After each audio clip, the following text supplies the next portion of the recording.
Hola, mi nombre es Samuel Emiro Martínez Largo, del curso de Historiografía Colombiana de la Universidad Pontificia Bolivariana.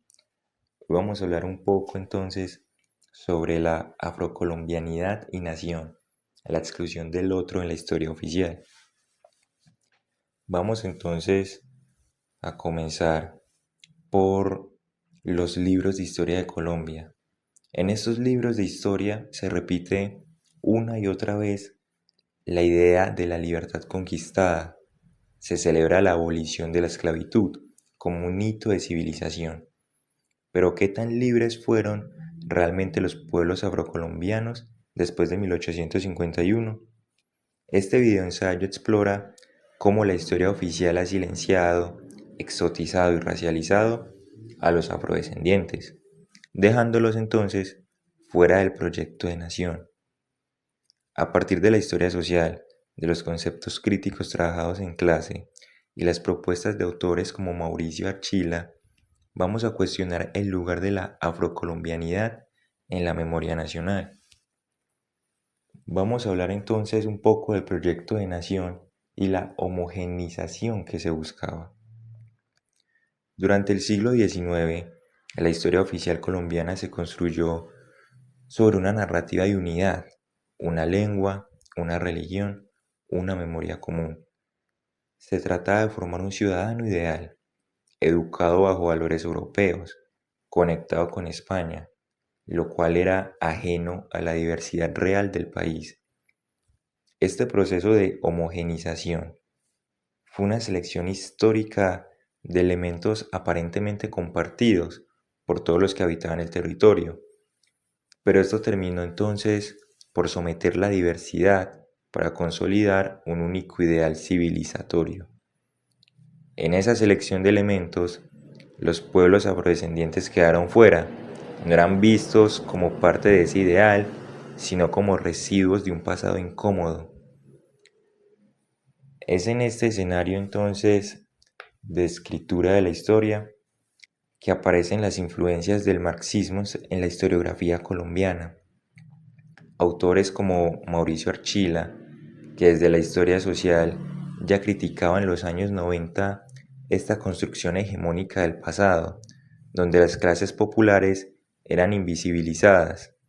La afrocolombianidad entonces no solo fue marginada económicamente, sino también simbólicamente e incluso discursivamente. En 1851 se decretó: desde el día 1 de enero de 1852 serán libres todos los esclavos que existan en el territorio de la República. José Hilario López afirmó que la esclavitud era un vestigio de la barbarie, pero ¿acaso el fin legal de la esclavitud significó el inicio de la libertad real? Tras la abolición, los afrodescendientes siguieron siendo racializados. Se les asignó un lugar inferior en la jerarquía social. Fueron estetizados, eran ciudadanos sin voz, narrados por otros, representados pero sin protagonismo. No eran ciudadanos plenos, sino sujetos tolerados, muchas veces reducidos a lo folclórico, a lo pintoresco. Entonces esta diversidad afro que fue estetizada se usó entonces para las fiestas, sirvió entonces para las guerras, pero en realidad estuvo ausente en los salones de decisión. Aún hoy los afrocolombianos siguen siendo representados en la historia como sujetos pasivos. Su papel en el proceso histórico de la nación ha sido narrado por otros, y casi siempre desde una perspectiva que los coloca como piezas decorativas o víctimas, pero rara vez como protagonistas activos. Esta manera de contar la historia refuerza una ciudadanía jerarquizada, donde el otro racializado sigue siendo entonces un esclavo de una identidad nacional homogénea. Aquí es entonces donde aparecen conceptos tan necesarios para escribir la historia, como lo son la alteridad y la heterogeneidad. Pues la historia no está cerrada frente a este relato hegemónico. Las comunidades afro entonces han resistido desde el territorio, desde la cultura, desde su memoria oral. Su existencia es una forma de alteridad, una identidad que no se subordina, que no quiere ser asimilada por un relato hegemónico. También entonces la heterogeneidad es la posibilidad de una nación donde convivan muchas memorias, muchos relatos. Reconocer entonces a los pueblos afro no es una concesión simbólica, es una necesidad histórica. Implica asumir que la historia oficial fue parcial y que debe ser reescrita más allá de sus límites uniformadores. Recordando autores como Archila, estos insisten en esa necesidad de escuchar a los sectores populares, la historia social. Entonces esa historia social no solo reconstruye lo olvidado, sino que también cuestiona cómo y por qué fue olvidado. Pero entonces, ¿cuál ha sido realmente el lugar de la afrocolombianidad en la memoria nacional?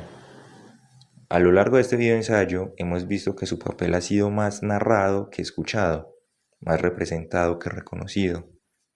La historia oficial la ha dejado entonces en los márgenes, como ese pasado superado, como ese folclore tolerado o como esta víctima silenciada. Pero la afrocolombianidad ha sido y sigue siendo un sujeto histórico. No basta con recordarla en fechas conmemorativas o con palabras vacías de inclusión. Se requiere una transformación profunda en la manera en que contamos la historia de este país. La historia social entonces aparece y nos da herramientas para entender estos procesos. Nos recuerda que la nación no es un relato cerrado, sino una construcción en disputa.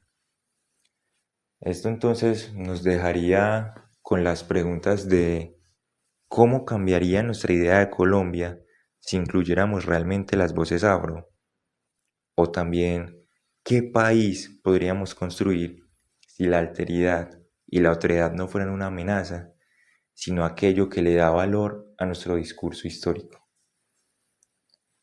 Muchísimas gracias.